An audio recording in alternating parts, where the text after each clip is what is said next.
I apologize guys, it's taking me this long, but I finally have a Ryzen 7 build for you, and I'm actually excited about this build. This is one that I loved setting up. It was pretty easy. It was also cool because I got to set up with my cousins, younger cousins, which is actually nice.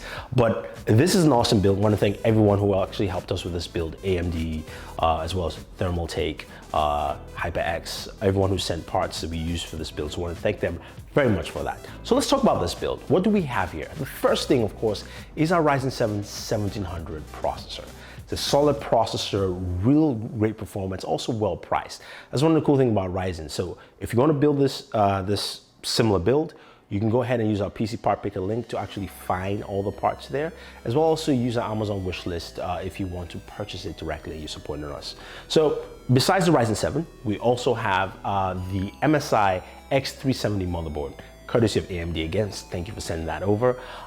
Great board. This is titanium edition. It's got twin M.2, so you can have two M.2s running in there. So you don't need to have regular hard drives. Of course, you can connect your solid state hard drives or a 3.5-inch hard drive if you want to. You've got also 64 gigabytes of DDR4 RAM support on the board. Nice headers. It's got some really good audio amps, I think. It should give us some really good sound plugged into the system. So it's a solid board altogether, and I think this is something that can give you one of the best performances out of your Ryzen 7 processor. Now, a couple of that, we're going with 32 gigabytes of RAM, HyperX RAM. You guys know I love HyperX. So using the RAM is kind of standard for me in most cases. Now, speaking of RAM, we're going to talk about hard drive space. Now, what we're using for hard drive?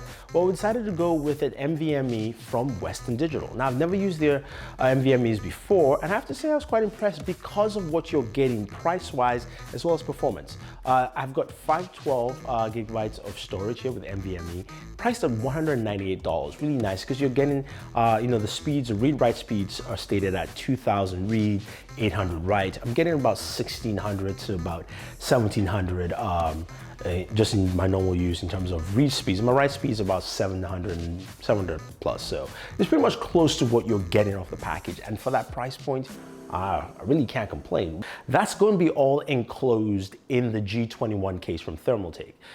This case is great because it's only $69, but it's a great case in terms of build quality. It's got two glass panels on both sides, so you can see through to see your internal lighting on one side of the case, which is really nice, depending on how you want to light it up. Or you can go ahead and look at the other side and see your cable management, how well you put your wires, all that fun stuff in there, and it makes it just look pretty good. For a $69 case, you can't go wrong with that. It's got two USB 3.0 ports at the top. You've got your power reset. You've also got, your headphone ports and all that kind of stuff in there. But it's pretty nice case overall. Now, you've seen some of the lighting in the case.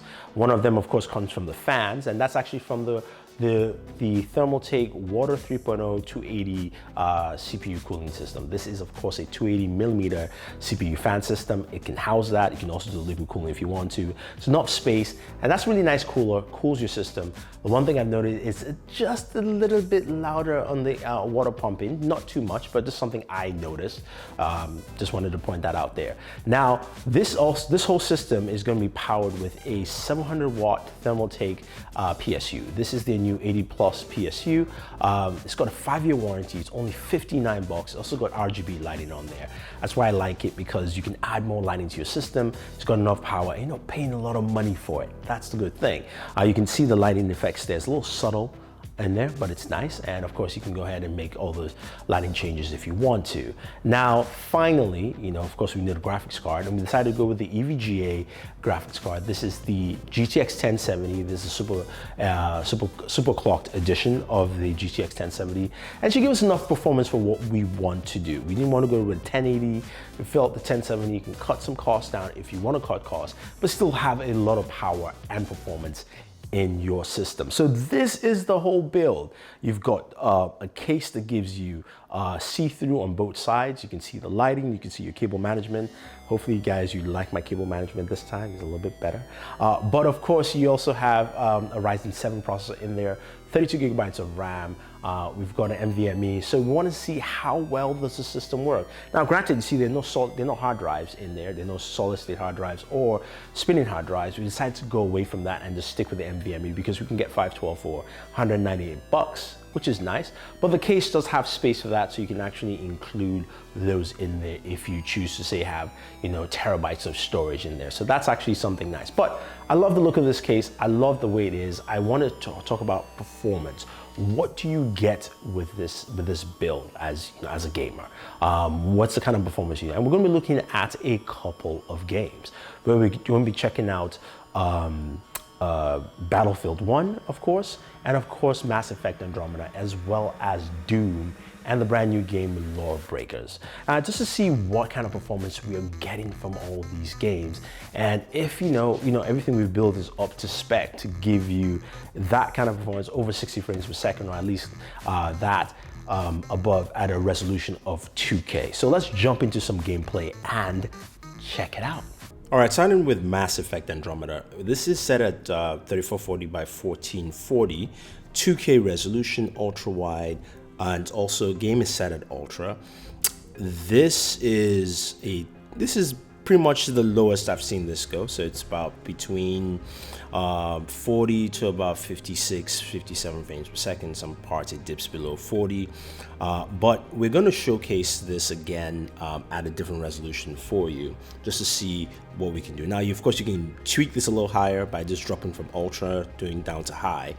And as we check it out here, our resolution is 2560 by 1080.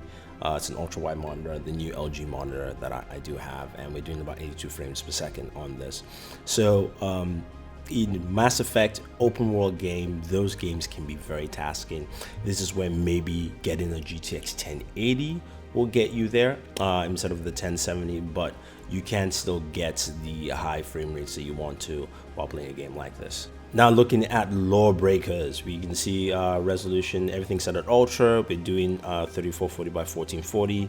We're doing close to 60 frames per second. It dips down a little bit when it gets really crazy, but we're getting close to about 60, 65 frames per second. This is actually my first time playing this game.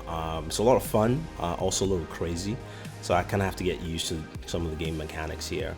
At some points it dips down to, I think the lowest we got was about 51 frames per second, but overall though, you can see the detail, you can see the kind of performance really running smooth on this, and again the game is quite hectic in terms of gameplay, but you get a good idea of what the system can actually do in terms of build for you.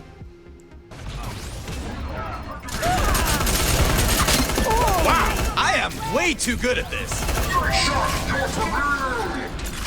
Woo, triple. Shut out. You are still in the lead.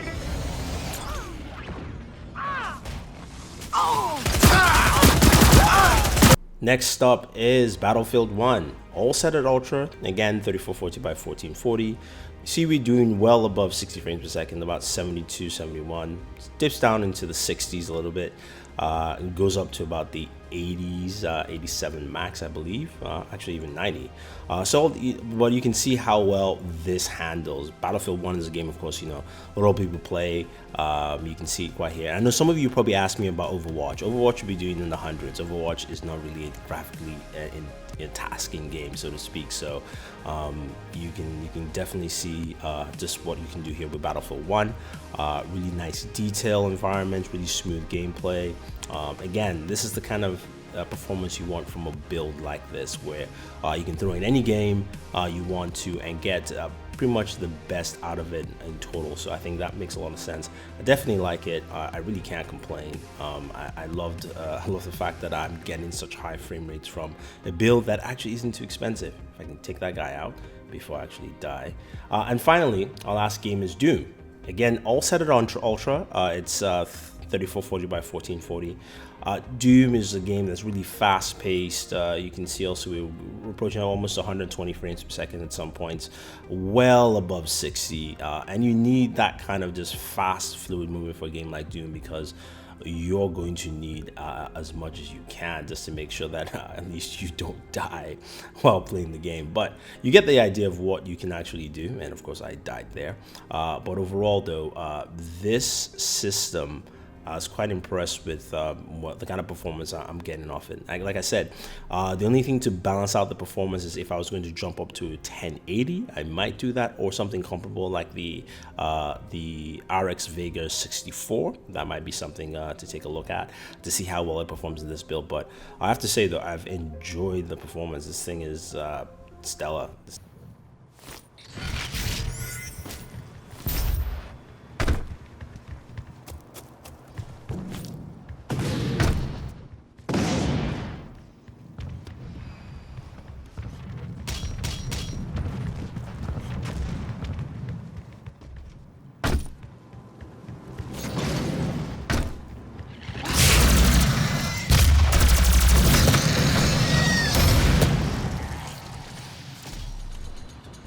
Possession. So we've seen how well our Ryzen 7 build is handled, and I have to say it's solid all the way through.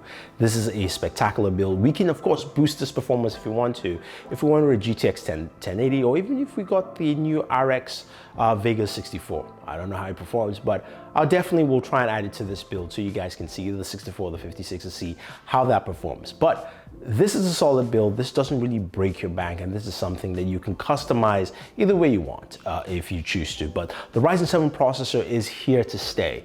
I like it because it gives me the kind of performance that I would have expected from an Intel build and not an AMD build, but I can get that kind of performance here at a lower cost. Again, a scalable build. I love the way Ryzen functions, and I think you guys will too. So if you have any questions or any comments about this build, guys, let me know. Otherwise, don't forget to like and share this video, favorite this video, and also use our PC part picker link or our Amazon wishlist below to purchase your parts for your own build. Now, this is Thunder E saying thank you very much. Definitely subscribe to the channel, hit the notification icon to get notified with our latest videos, and always enjoy your entertainment. Build. PC Master Race.